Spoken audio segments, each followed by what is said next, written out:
Hey guys, तो स्वागत है आपका कैप्टन B2 के चैनल में, जहां आज हम बात करने वाले हैं थॉर लव एंड थंडर के एंडिंग के बारे में। प्लस ये भी जानेंगे कि थॉर का रोल इस मूवी के अंदर क्या होने वाला है, क्योंकि बहुत सारे फैंस के मन में ये डाउट है कि कहीं इस मूवी के अंदर थॉर को सिर्फ इसलिए न रखा गया हो ताकि माइटी थॉर को इंट्रोड्यूस कराया जा सके, जिसकी वजह से इस मूवी के डायरेक्टर टाइका वाइटिटी जी को खुद सामने आकर ये कहना पड़ा कि इस मूवी के अंदर पासिंग द टॉर्च नहीं किया जाएगा। मतलब कि सैम को नया कैप्टन अमेरिका बनाकर जिस तरह स्टीव को साइड कर दिया गया है, उस तरह इस मूवी के अंदर नहीं होने वाला। तो इसलिए फैंस तो थोड़े से निश्चिंत हैं। लेकिन अगर ऐसा है तो थॉर का इस मूवी के अंदर क्या रोल होने वाला है, जिसको समझने के लिए आपको उसके कैरेक्टर आर्क एंड जर्नी को समझना होगा, जिसको थॉर ट्रायलॉजी में काफी अच्छे से दिखाया गया है, जिससे हमें काफी कुछ सीखने को मिलता है, जिसको मैं एक बार शॉर्ट में यहाँ रिकैप कर देता हूँ ताकि आपको भी समझने में आसानी हो कि थॉर की मूवी से या फिर उसकी जर्नी से हमें क्या सीखने को मिलता है। जैसे कि थॉर 1 में हमें ये सीखने को मिला कि दूसरों को खुद से आगे रखो, जिसके वजह से उसने मूवी के एंड में एक सेल्फलेस सैक्रिफाइस दिया, जिसके परिणाम स्वरूप जिस म्योनिर को वो कुछ समय पहले थोड़ा सा हिला भी नहीं पाया था, वो खुद उड़कर उसके पास आया। इसके बाद आई थॉर द डार्क वर्ल्ड, जिसको फैंस ने उतना तो पसंद नहीं किया, बट इसकी म्यूजिक और जो जिस थी वो मुझे काफी अच्छी लगी कि बॉस बीइंग अ किंग आपके ऊपर अपने प्रजा की जिम्मेदारी होती है, जिसकी वजह से आप किसी एक लड़की पर सब फोकस नहीं कर सकते, जिसको लेडी शिप ने इस सीन में पॉइंट आउट भी किया था। बट कमबख्त इश्क है ही ऐसी चीज कि अच्छे को बिगाड़ दे, तो ये थॉर किस खेत की मूली थी।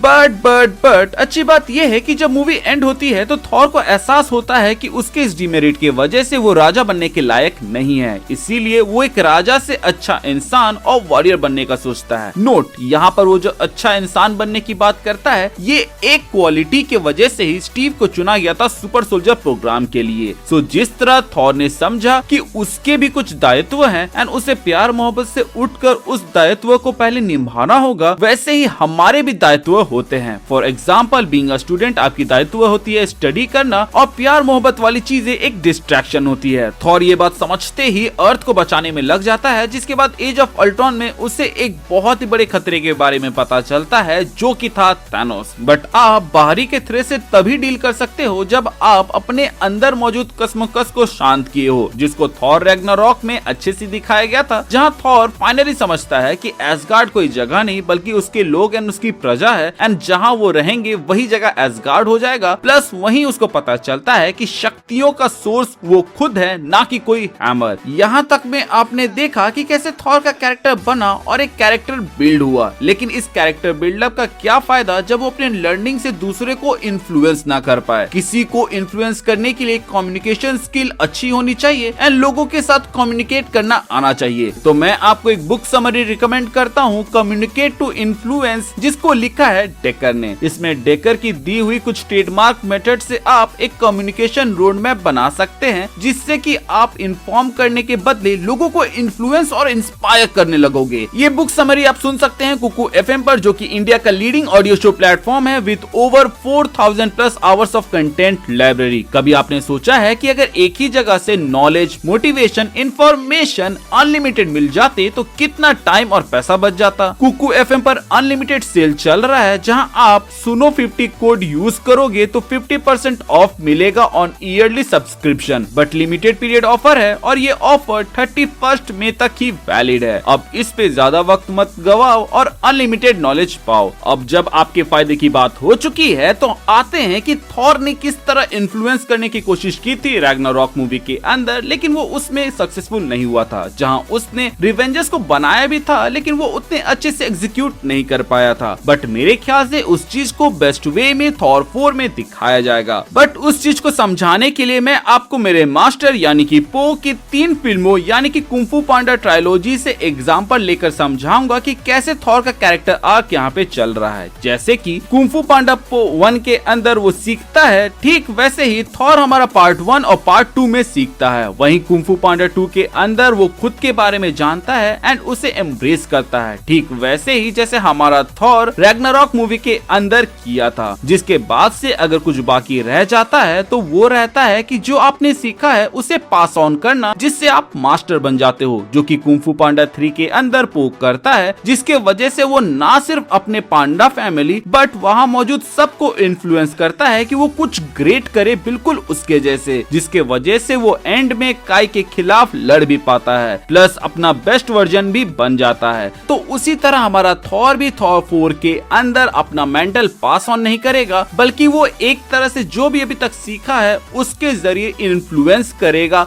माइटी थॉर एंड गॉर को। गॉर को वो हराने से पहले ये साबित करेगा कि वो कितना गलत है और हर गॉड वैसा नहीं है जैसा वो सोचता है, जिसके बाद से वो माइटी थॉर को इन्फ्लुएंस करेगा वो करने के लिए जो कि वो आज तक करते आया है, मतलब कि सबकी रक्षा। लेकिन ऐसा करते ही थॉर पो के जैसा अपने बेस्ट फॉर्म में नहीं आएगा, क्योंकि गॉर उसके एग्जिस्टेंस एंड मकसद पर सवाल उठाएगा, जिसके बाद से वो एनलाइटमेंट या फिर क्या सेल्फ डिस्कवरी के तलाश में निकलेगा। और इसीलिए वो हमें स्पिरिचुअल ट्री के नीचे मेडिटेट करते हुए दिखाया गया था टीजर में। ये सारे सीन जो हमें टीजर और ट्रेलर में देखने को मिला, ये मूवी के एंड तरफ में हो सकता है, जहां कॉर्ग एंड तरफ में बच्चों को ये कहानी सुना रहा हो। एंड थॉर इस प्लैनेट में इसलिए रुकता है क्योंकि शायद तक कॉमिक्स के जैसे ही इस प्लैनेट के गॉड्स को मार दिया गया हो, तो अब थॉर इनका गॉड बनकर यहाँ रहेगा। प्लस मूवी के स्टार्टिंग में Thor guardians of the Galaxy के साथ मिलकर यहाँ चल रहे जंग को रोका भी होगा, तो उस वजह से शायद तक यहाँ के लोग उसे मानते हैं और इसीलिए वहाँ वो रुक गया। जिस जगह को हम सकार समझ रहे हैं वो शायद तक ये ब्लू कलर लोगों का ही प्लैनेट होगा, एस इस सीन के अंदर पीछे में आप ब्लू कलर में लोगों को स्पॉट कर सकते हैं। सो मूवी जिस प्लैनेट से शुरू होगी उसी पर खत्म होगी। सो मेरे ख्याल से जब गॉर को हरा दिया जाएगा तब हमें ये दिखाया जाए कि अभी तक हम लोगों ने जो देखा वो